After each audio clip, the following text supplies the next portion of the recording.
और ये लोग जो बड़ी बड़ी बातें करते हैं, नीतीश कुमार, चंद्रबाबू नायडू और पासवान साहब, आज बीजेपी है, आज हनीमून आपका चल रहा है, कल तो हनीमून नहीं रहेगा ना। आप कह रहे हैं ये एनडीए का हनीमून चल रहा है, ये नीतीश कुमार, चंद्रबाबू नायडू, चिराग पासवान, अभी हनीमून पीरियड है। आपका हनीमून किसके साथ चल रहा है? आप तो तलाक तलाक तलाक की मुद्रा में रहते हैं, पर आप साथ आते नहीं। पतंग आपका चुनावी चिन्ह है, पर आप डोर काटते घूमते हैं। आपने डोर काटी ना। 70 में से 2 लड़ता हूं और आप इस तरह का वाहियात सवाल करते हैं। बुरा लगता है भाई, आप लोग भी जानते हो कि मैं नहीं लड़ सकता हूं।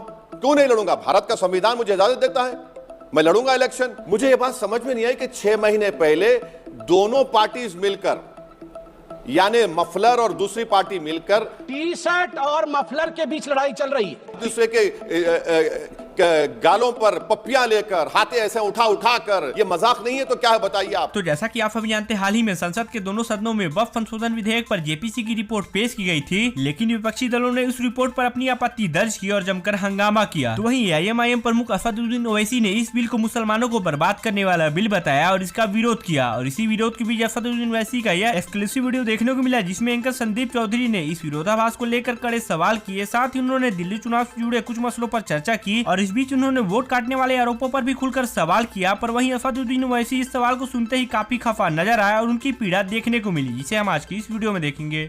चुनौती भी दे रहे हैं, ताल भी ठोक रहे हैं, लेकिन एक तरह से ये भी बात स्वीकार रहे हैं कि अब ये फेयर कंप्लाई है, अब कोई भी रोक नहीं सकता वक्फ संशोधन विधेयक को कानून बनने में। और इसीलिए आप ललकारते भी हैं नीतीश कुमार को, चंद्रबाबू नायडू को, चिराग पासवान को, कहते हैं कि भैया देखो मुसलमान इस देश का आपको माफ नहीं करने वाला है।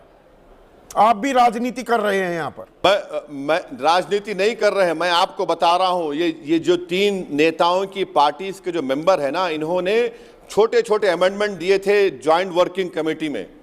उनको बीजेपी ने उनको फोर्स करके, प्रेशराइज करके अपने अमेंडमेंट वापस नहीं लगा लिए। और ये लोग जो बड़ी बड़ी बातें करते हैं, नीतीश कुमार, चंद्रबाबू नायडू और पासवान साहब, भाई आज बीजेपी है, आज हनीमून आपका चल रहा है, कल तो हनीमून नहीं रहेगा ना। Everyday is not a Sunday. कभी ना कभी तो सच्चाई सामने आएगी। जब क्या करेंगे आप तो बड़ा बड़ा बटोर बटोर के मुस्लिम वोट लिए। और वक्फ की प्रॉपर्टी मुसलमानों के लिए एक फॉर्म ऑफ वर्शिप है, हमारे लिए इबादत है। वो क्यों बीजेपी के एजेंडे को लेकर आ रहे हैं, क्यों हिंदुत्व को इंपोज कर रहे हैं देश में? वो तो बोले थे ना कि नहीं एनडीए की सरकार है। अगर एनडीए की सरकार है तो फिर बीजेपी अपना एजेंडा कैसे ला रही है वक्फ बिल के कानून में? हम इसका अपोज करेंगे, जनता के दरमियान में जाएंगे, अदालत में भी जाएंगे, हमारा राइट है। आप कैसे मेरी मस्जिद को छीन लेंगे? एनडीए का हनीमून चल रहा है, ये नीतीश कुमार, चंद्रबाबू नायडू, चिराग पासवान, अभी हनीमून पीरियड है। आपका हनीमून किसके साथ चल रहा है ओवैसी साहब? आप तो तलाक तलाक तलाक की मुद्रा में रहते हैं। इंडिया गठबंधन की भाई साथ आए, वो इंडिया गठबंधन का आप हिस्सा नहीं है। सर मैं तो ट्विंकल ट्विंकल लिटिल स्टार हूं। मुझे किसी की ना हनी की जरूरत है, ना किसी के मून की जरूरत है। मैं जहां हूं खुश हूं, मैं अपनी लड़ाई लड़ रहा हूं और लड़ते रहूंगा। अब जिसको सत्ता की नगरियों में, गलियों में घूमना है वो घूमे, मगर कोई तो there must be someone to fight a good fight. तो वो लामबंदी चाहिए ना। विपक्ष एक सुर में बोलता दिखे। कांग्रेस भी मुखालफत कर रही है, आप भी कर रहे हैं, पर आप साथ आते नहीं। पतंग आपका चुनावी चिन्ह है, पर आप डोर काटते घूमते हैं।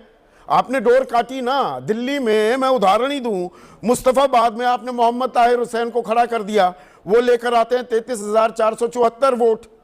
मोहन सिंह बिष्ट 85,000 वोट के साथ जीत जाते हैं। अदील अहमद खान आम आदमी पार्टी वाले को मिलते हैं 67,000 वोट। दोनों जुड़ जाते जो जुड़ने थे, अगर आप मैदान में ना होते तो वहां से आम आदमी पार्टी जीतती। आपकी पतंग तो डोर काट रही है विपक्षी एकता की। एक काम कर दीजिए,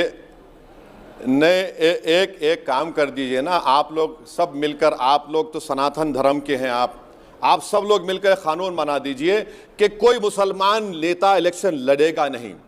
आप बना दीजिए कानून, आप ही लड़ लीजिए इलेक्शन। 70 में से 2 लड़ता हूं और आप इस तरह का वाहियात सवाल करते हैं। तो 68 पर किसने हराया? केजरीवाल कैसे हार गया? क्या केजरीवाल मुस्तफाबाद गया? नहीं गया। क्या केजरीवाल ओकला गया? नहीं गया।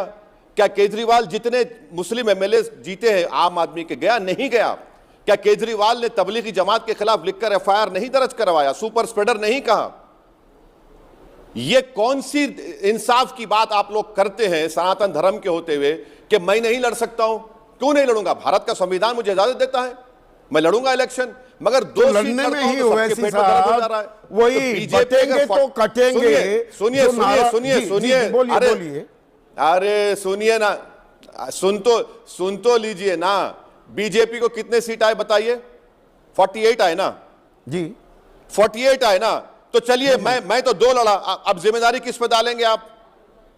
हम पे क्यों? यही तो कम्युनलिज्म है, यही तो नफरत है मुसलमानों से कि तुम्हारा पॉलिटिकल एम्पावरमेंट नहीं हो सकता है। जो लड़के हार रहे हैं 70 सीट, हां, जो 10-10 साल से सत्ता में है और ओखला में पीने का पानी नहीं पिला सकते, मुस्तफाबाद को कचरे का अंबार लगा दिया, वहां पर नहीं बोलेंगे। साहब मैं पूछ रहा हूं, बटेंगे तो कटेंगे, ये बीजेपी ने नारा दिया, वो 80-20 अपना हिंदू मुस्लिम पॉलिटिक्स कर रहे थे, पर ये दरअसल लागू आप पर हो रहा है क्या? विपक्षी गठबंधन पर, जिसके हिस्सा आप है नहीं, इंडिया गठबंधन के हिस्सा नहीं है पर विपक्ष में हैं, आप बटे हुए हैं और इसीलिए कट रहे हैं। एक बात बताइए, कौन कट रहा है? किसका घर टूट रहा है? किसकी मॉब लिंचिंग हो रही है? किसकी मां बहनों को रेप की धमकी दी जाती है? किसको जेनोसाइड की बातें दी जाती हैं? इंडिया अलायंस के किसी नॉन मुस्लिम लीडर को बोला जाता है बात? ये आप पूछ लीजिए उन लोगों से। और ये हमको साथ लेना चाह रहे नहीं लेना चाह रहे, उनको फैसला करना चाहिए। मुझे लिव इन रिलेशनशिप तो सुप्रीम कोर्ट ने अलाउ कर दिया। मुझे ये बात समझ में नहीं आई कि 6 महीने पहले दोनों पार्टीज मिलकर, यानी मफलर और दूसरी पार्टी मिलकर पार्लियामेंट का चुनाव लड़े। ये कौन सा लिव इन पॉलिटिकल रिलेशनशिप है कि 6 महीने के बाद तुम दोनों में सेपरेशन नहीं बल्कि तलाक हो जाता है? ये मजाक नहीं है तो क्या है बताइए आप? देश की जनता नहीं देख रही इन चीजों को कि 6 महीने पहले तुम गले लपेट कर एक दूसरे के गालों पर पप्पियां लेकर, हाथे ऐसे उठा कर, गला फाड़ कर बोल रहे थे। अब क्या हुआ? अब सेकुलरिज्म जिंदा नहीं है।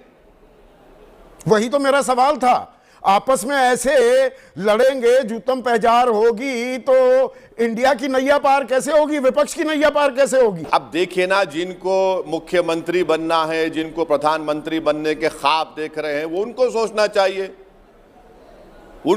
चाहिए। मगर आप लड़ेंगे 70 सीट और हार जाएंगे, दोनों हार जाते हैं। मगर आप देखें, आप मुझ पर उंगली उठा रहे हैं, मगर क्या किसी so called secular liberal intellectual, मैं चुनाव के नतीजे देख रहा था, किसी के मुंह में जबान नहीं खुल रही थी कि मुंह में ऐसा दिख रहा है दही जम गई है, अरे इन्होंने वोट काट दिया, इनके काट। मगर कौन बोल रहा था? नहीं, ओवैसी 2 लड़ा इसलिए 1 सीट हार गए।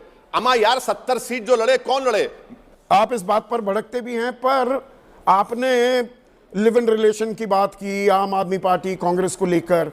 आपका बीजेपी से रिश्ता क्या कहलाता है? आप लड़ाई भी लड़ रहे हैं पर कहीं ना कहीं बीजेपी का साथ देते भी दिख जाते हैं, ये आप पर लगातार आरोप लगता है। ये मेरा आखिरी सवाल है। सर, मेरी गाड़ी के ऊपर 2022 में टोल गेट के ऊपर 6 गोलियां चली। ये अल्लाह का करम था, दुआ थी नेक लोगों की, मेरी माँ की, और नेक लोग बच गया मैं। अब कैसा रिश्ता बोलेंगे उसको आप? जब वो जो मुझ पर गोलियां चलाई, उनको बेल हुई तो बीजेपी के लोग जाकर उनको फूल पिनाते हैं, उनको मिठाई खिलाते हैं। तो कम से कम ये तो सोचना चाहिए ना इल्जाम लगाने वालों को। अच्छा, मैं कौन सी सीटें लड़ रहा हूं जहां पे बीजेपी जीत रही है? 240 बीजेपी जीती, किसके वजह जीती पार्लियामेंट सीटें बताइए? महाराष्ट्र बीजेपी जीत जाती, हरियाणा तो हम लड़े ही नहीं, कैसे जीत गए बीजेपी? दिल्ली में 2 सीट लड़े, कैसे जीत गए बीजेपी? मेरे ये सवालात का इनके पास जवाब नहीं है। ये तमाम के तमाम लोग कमजोर हैं। उर्दू का एक वर्ड है, मुखन्निस हैं ये लोग। खत्म। खैर, इधर वोट काटने वाले आरोपों पर असदुद्दीन ओवैसी का दर्द देखने को मिला, तो उधर दिल्ली में यमुना नदी की सफाई को लेकर बड़ी खबर देखने को मिली है। दिल्ली विधानसभा चुनाव में प्रधानमंत्री नरेंद्र मोदी ने यमुना नदी की सफाई का वादा किया था और कहा था कि सबसे पहले इसका काम कराया जाएगा, और इसको ध्यान में रखते हुए एलजी वीके सक्सेना ने इस पर काम भी शुरू कर दिया है। इस बीच नदी में कचरा हटाने का काम तेजी से शुरू हो गया है, जिसके लिए ट्रेस स्कीमर्स, वीड हार्वेस्टर जैसे मशीन सफाई काम में जुटे हैं। वहीं दिल्ली के उपराज्यपाल वीके सक्सेना ने कल मुख्य सचिव के साथ बैठक कर तुरंत काम शुरू करने के निर्देश दिए थे। ऐसे वीडियोस के लिए और हमारे साथ जुड़े रहने के लिए चैनल को सब्सक्राइब जरूर कीजिएगा।